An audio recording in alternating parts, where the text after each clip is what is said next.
driving overtime? Please stop and have a rest.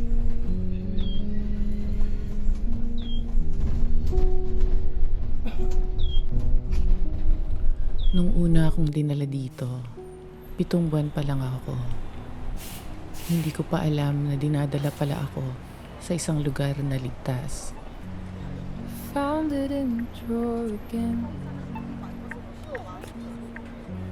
Neath the leaves and tags returned.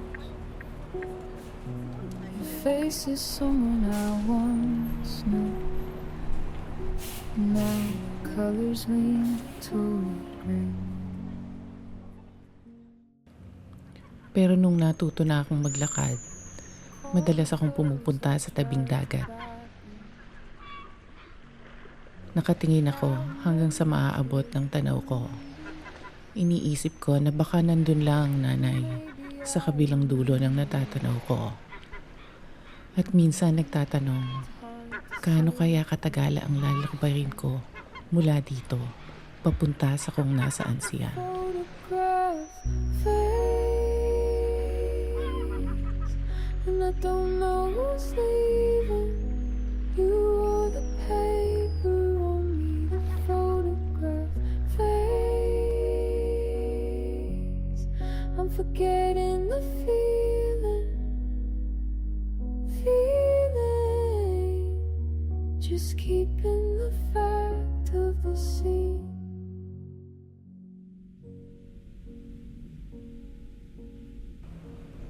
Wala na ang bahay na nagpalaki sa akin, pero naalala pa rin ito ng lupa. Ito ang konkreto na tinayuan ng tulugan ko. Narito pa rin ang balon na minsang nagbigay sa amin ng tubig. At dito, naririnig ang tawanan ng mga taong nagaruga sa akin.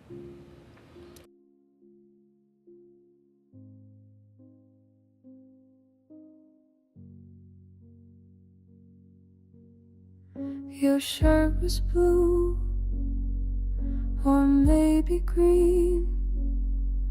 I used to know the exact shade. Now I hold it to the window, squinting like there might have. Itong buhangin ang naging laruan ko. Ito ang pumuno sa mga araw ko nung wala pa akong alam sa mga tanong na hindi ko maintindihan. I think I'm mourning the adjustment more than I'm mourning you. Si Daling, di ba winalat din naman na yung konsing, katong lady pa. Naalala niya ang unang lakad ko. Naalala niya ang sanggol na iniwan dito para maprotektahan.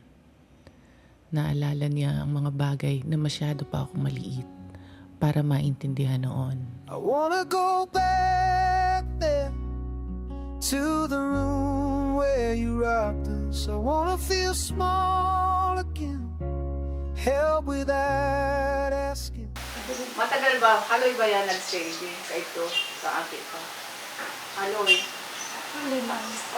Ano nga ang rason tapigwalat siya idiyon ni nanay? Hindi ko nanunan sa pigwalan siya ko.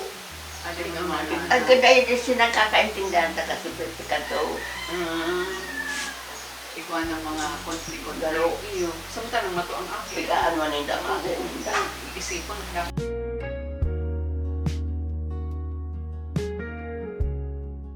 Pero ang taon, Basahin na to sa 7.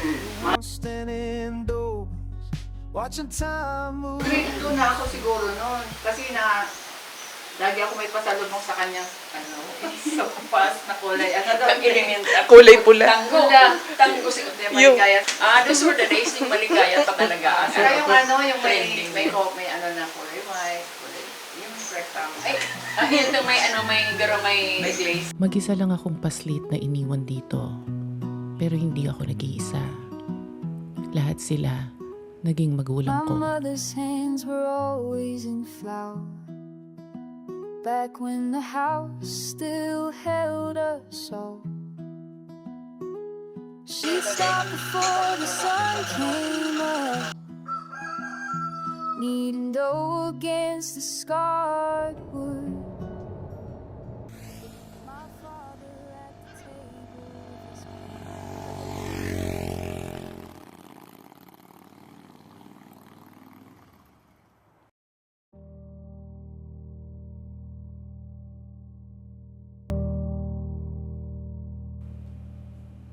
Kay lolo ko unang naramdaman kung ano ang pakiramdam ng inaalagaan. Sa simpleng pagkain, sa tahimik na presensya, sa mga taong sinigurado na hindi ako magugutom.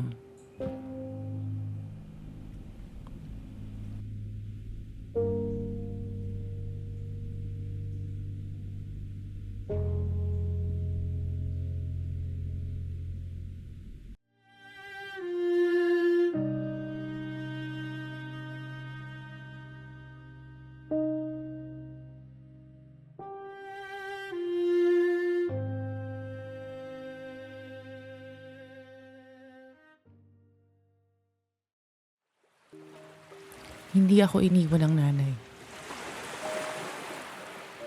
Dinala niya ako kung saan may pagmamahal habang dumadaan siya sa isang masakit na simula.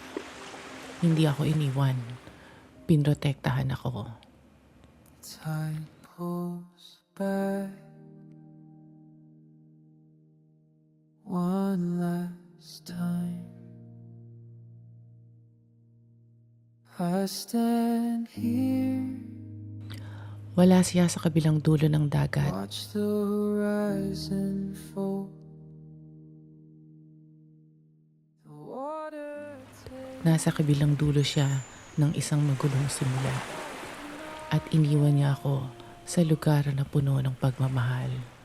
This is the sound of letting go. This is the sound. The sound.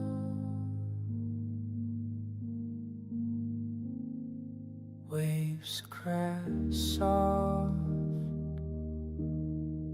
against the stone. Each one a breath I used to know. The sun drops low, turns everything gold. This is the sound of letting